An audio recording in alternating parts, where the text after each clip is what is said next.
6 days before the Passover, Jesus came to Bethany, where Lazarus lived, whom Jesus had raised from the dead. Here, a dinner was given in Jesus' honor. Martha served, while Lazarus was among those reclining at the table with him. Then, Mary took about a pint of pure nard, an expensive perfume. She poured it on Jesus' feet and wiped his feet with her hair. And the house was filled with the fragrance of the perfume. But one of his disciples, Judas Iscariot, who was later to betray him, objected. He said, "Why wasn't this perfume sold and the money given to the poor? It was worth a year's wages." He did not say this because he cared about the poor, but because he was a thief. This keeper of the money bag, he used to help himself to what was put into it. "Leave her alone," Jesus replied. "It was intended that she should save this perfume for the day of my burial. You will always have the poor among you, but you will not always have me." Meanwhile, a large crowd of Jews found out that Jesus was there and came not only because of him, but also to see Lazarus, whom he had raised from the dead. So the chief priests made plans to kill Lazarus as well. For on account of him, many of the Jews were going over to Jesus and putting their faith in him. The next day, the great crowd that had come for the festival heard that Jesus was on his way to Jerusalem. They took palm branches and went out to meet him, shouting, "Hosanna! Blessed is he who comes in the name of the Lord! Blessed is the King of Israel!" Jesus found a young donkey and sat on it. As it is written, "Do not be afraid, daughter Zion. See, your king is coming seated on a donkey's colt." At first, his disciples did not understand all this. Only after Jesus was glorified did they realize that these things had been written about him and these things had been done to him.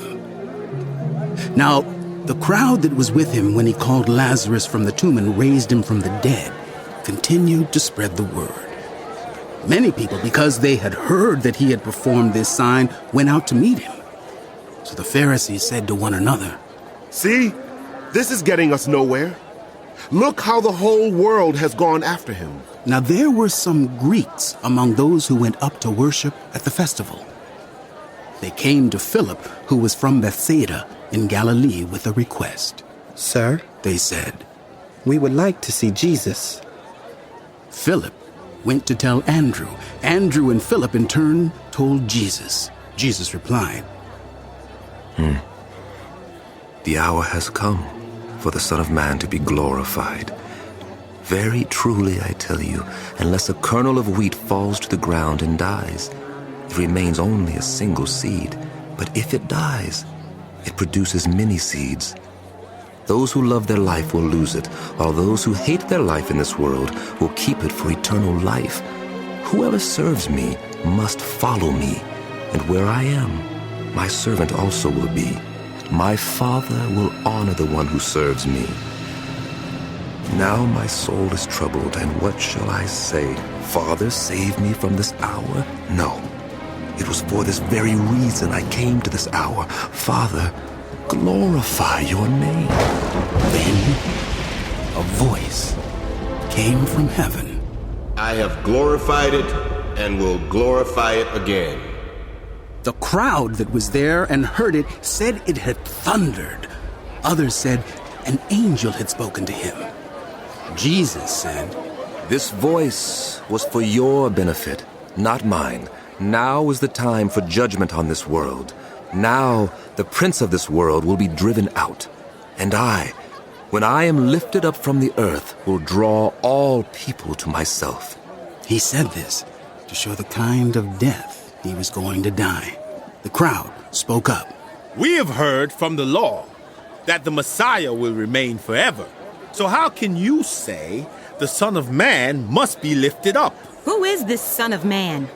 Then Jesus told them, You are going to have the light just a little while longer. Walk while you have the light before darkness overtakes you. Those who walk in the dark do not know where they are going. Put your trust in the light while you have the light, so that you may become children of light." When he had finished speaking, Jesus left and hid himself from them. Even after Jesus had performed so many signs in their presence, they still would not believe in him. This was to fulfill the word of Isaiah the prophet. "Lord, who has believed our message, and to whom has the arm of the Lord been revealed?" For this reason, they could not believe, because, as Isaiah says elsewhere, "He has blinded their eyes and hardened their hearts, so they can neither see with their eyes nor understand with their hearts, nor turn, and I would heal them." Isaiah said this because he saw Jesus' glory and spoke about him. Yet at the same time, many even among the leaders believed in him. But because of the Pharisees, they would not openly acknowledge their faith for fear they would be put out of the synagogue. For they loved human glory more than the glory of God. Then Jesus cried out, "Those who believe in me do not believe in me only, but in the one who sent me. When they look at me, they see the one who sent me. I have come into the world as a light, so that no one who believes in me should stay in darkness. As for those who hear my words but do not keep them, I do not judge them. For I did not come to judge the world, but to save the world. There is a judge for those who reject me and do not accept my words. The very words I have spoken will condemn them at the last day. For I did not speak on my own, but the Father who sent me commanded me to say all that I have spoken. I know that his command leads to eternal life.